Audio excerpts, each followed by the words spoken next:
Story of military coup in Myanmar. 2 months have passed since the military took over the government in Myanmar. On February 1st, the military in Myanmar suddenly overthrew the democratic government and arrested several key leaders, including Aung San Suu. General Ming Ing is the commander of the Myanmar army, on whose orders the army declared a 1-year state of emergency in the country. Overthrowing the democratic elected government. There are various reasons for this military intervention, the most important of which is the tensions between the Myanmar government and the military have been going on for weeks, and over time the situation has become tenser. At the same time, it was revealed that the general elections held in November were rigged.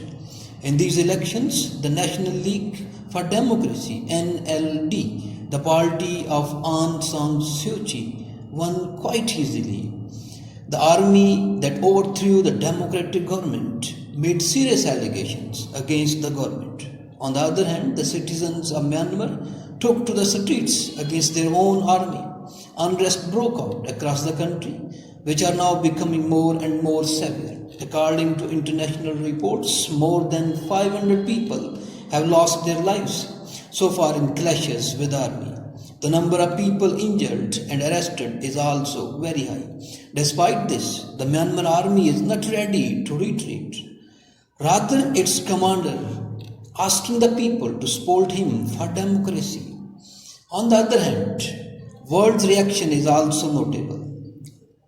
At the international level, there also been a backlash against this military aggression.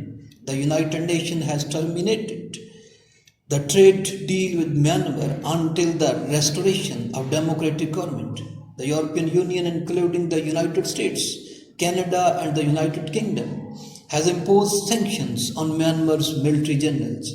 The United States opposes any attempt to alter the outcome of recent elections or impede Myanmar's democratic transitions, and will take action against those responsible if these steps are not reversed. While Australia said the military was once again seeking to seize control of the country, we call on the military to respect the rule of law, to resolve disputes through lawful mechanisms, and to release immediately all civilian leaders and others who have been detained unlawfully. China said that we hope that all sides in Myanmar can handle their differences under the constitution and legal framework and safeguard political and social stability.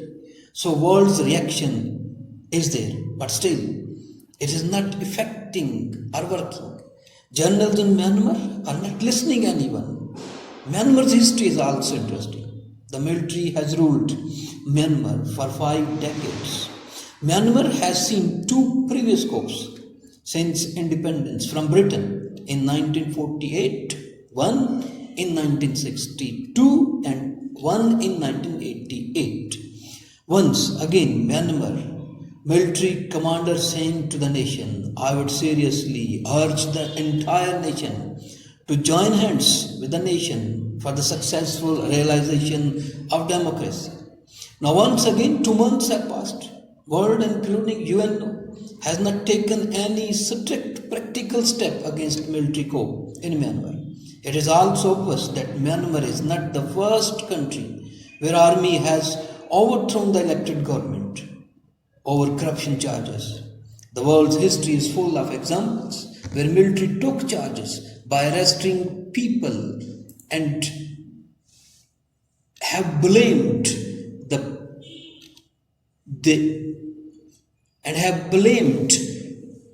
the civilian governments. How they justify their position, it is also important. In the past, military junts have justified their rule as a way of bringing political stability for the nation or rescuing it from the threat of dangerous ideologies. For example, the threat of communism, socialism, and other isms were often used Military regimes tend to portray themselves as non-partisan, as a natural party that can provide interim leadership in terms of turmoil, and also tend to portray civilian politicians as corrupt and ineffective. One of the almost universal characteristics of a military government is the institution of martial law or a permanent state of emergency. Now, there are a number of countries in the world where military dictators have ruled. For example, we can note Algeria, Mali, Niger, Brazil, Chile, Colombia, Costa Rica, Ecuador, Haiti, Mexico, Panama, Paraguay, Peru, Uruguay, Venezuela, Afghanistan, Cambodia, Indonesia, Iran, Iraq, Japan, North Korea, South Korea, Lebanon, Egypt, Syria, and some other countries. And the question is, what did the world with the military dictators?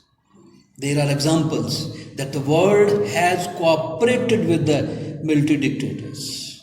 Thus, they damaged the real soul of democracy. Once again, in Myanmar, the world is seeing that people are dying because of the clashes with the army, but still everyone is silent.